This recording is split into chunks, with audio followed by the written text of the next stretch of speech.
through anger eventually, and sadness and guilt and blah, blah, blah, whatever. Well, this is the same thing. My reality keeps getting shook with all these things that I'm learning because I was only with white people and they didn't tell me the truth. I was literally taught in school that the pilgrims came over on big boats and then they shared all their food and stuff with us, and we had cornucopias and everything was nice. I had no clue about the residential school because I didn't have a mom or dad or a granny or a relative or anyone on the reservation or off of it or anything to know the truth. So up until after I returned from Mexico, because the Truth and Reconciliation happened when I was in Mexico. So I wasn't even aware of what was going on until the year I came back, and it was already 2 years in or 1 year in.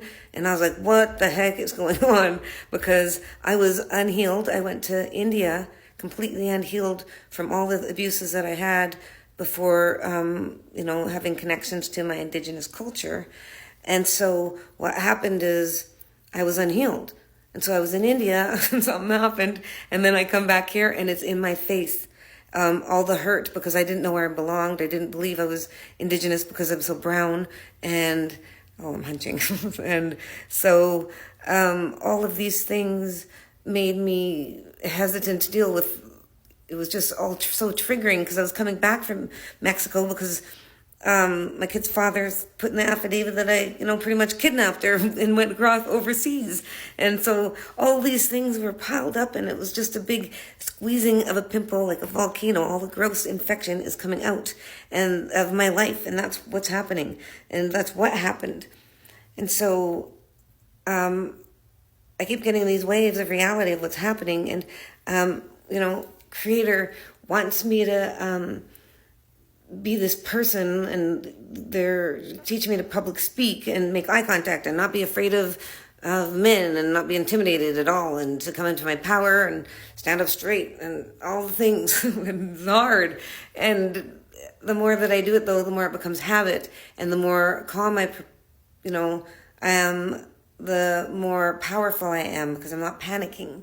So I'm learning how to control my energies. I'm learning how to forgive for all the things that I've done in the past. So I'm letting go of all of these impurities in my mind and body and spirit. And so it's making me a very big threat to anyone that is controlling anyone in a bad way, because we shouldn't be controlling anybody. And, we're to always encourage free will. I was going. But I'm really emotional about all of this because it really is lighting a fire in me because it's new. You guys knew all along, and so it doesn't bother you or something. I don't know what the problem is. There's a disconnect between all of these indigenous people that are suffering and no one's saying anything. And so maybe it's because they don't know what to do, or they're scared, or they're frightened because of and maybe, yes, it's exactly what it is. Because if you imagine it, you grew up and the horrific things that happened to them, and it happened to my ancestors as well, but I was taken out and wasn't told the truth as a child, as a baby. So all the new ones, they are directly affected by all of the things because they were told by first-hand experiences, and they were told to be quiet and respect the elders because we didn't want to trigger them because everything was so traumatizing for them, and they were getting, beaten themselves because of the things. That's how it happens. You learn, what you learn, you express it to the others. Whatever goes in, goes out until you learn it, or you're taught it, or you witness it, or you're, divinely intervened. And so we're all hurting others unknowingly until we realize we are, and because it's a reaction, a spur of the moment. So I'm angry. I'm finding out the truth. But it's making me know that what my purpose is. And my purpose is to lead us all as one into the future. Going forward as one. And we're supposed to not condone any behavior that is ungodly. We don't intervene, we don't judge. Oh no. Okay. We don't intervene, we don't judge, and we just guide with love.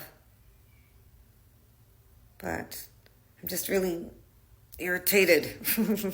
And it comes out when I speak to some people, like someone that works for Layla Goodrich or volunteers. I went over to the table and I didn't even know it was there. So I'm never going to go ever seeking for conversations with people. I'm supposed to just do my thing, and those people will just end up in my path. And I travel somewhere and someone's there, it's because of coincidence, not because I'm following them. But if it is, everything's meant to be. So I'm not to control anything. I'm just supposed to go where I'm divinely led to go. So when I went to that table, I was like, so this is what happened to me. And the government just released my birth certificate, and I can't participate in cultural activities, and blah, blah, blah. And so you're getting paid by the same entity that just released my thing a year ago. And you guys have been doing Truth and Reconciliation for a couple years before that. So before my thing was released. So what do you have to say about that? You're getting paid to empower this system that's destroying me emotionally.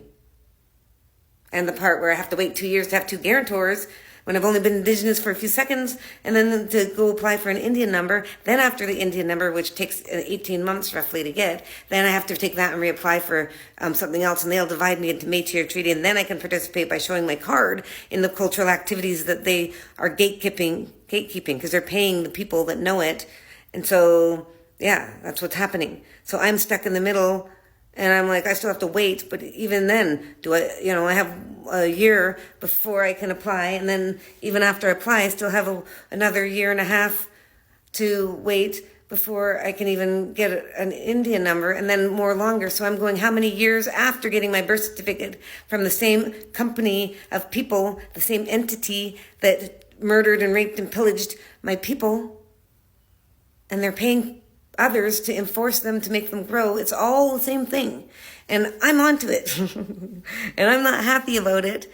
And yeah, I'm the white buffalo. I dressed in white. That's why, I guess. And the buffaloes are strong. And they're ancestral. And they hold the wisdom from all of their ancestors. And they stand stoically. And they're a beautiful color. See? So, all colors are beautiful, and so are brown.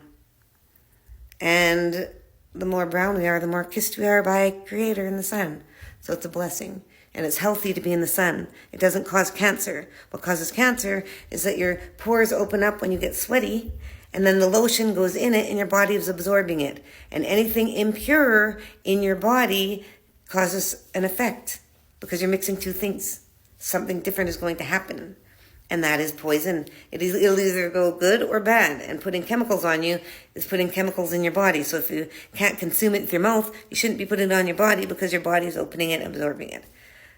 So anyways, I'm just really upset at the whole system. But I love you. And don't forget how amazing you are. And you can see where I go through waves of this and that and this and that. It's because it's life, and I get depressed and I get lonely. And yeah, I'm single. But I'm also married to Jesus. So that's a road wall for you. I'm supposed to let everyone know that, that I actually didn't believe in Jesus. But then when you meet him and he takes you out of the pain and suffering and forgives you and alleviates all the guilt and shame, then, that's something powerful. You can't deny it. So, and because it's such a healing effect when Jesus does that, when you accept him and do all the things to prove it, then, and how you prove it is by devoting your life to making yourself healthy of body, mind, and spirit. As soon as you start doing that, then he knows you're taking it seriously and he forgives you. He's not going to wash away your sins if you're still sinning all over. You have to make a conscious effort. And so I'm here to let you know that. And also Krishna is real and Shiva. So all the gods are real, and I get to actually encompass all of them. And this is amazing, because I'm claiming, and because it's true, that I'm a prophetess and, a messenger for healing and love and truth. And that's exciting, because that means great change is on its way.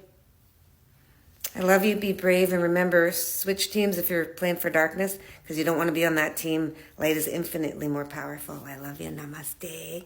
And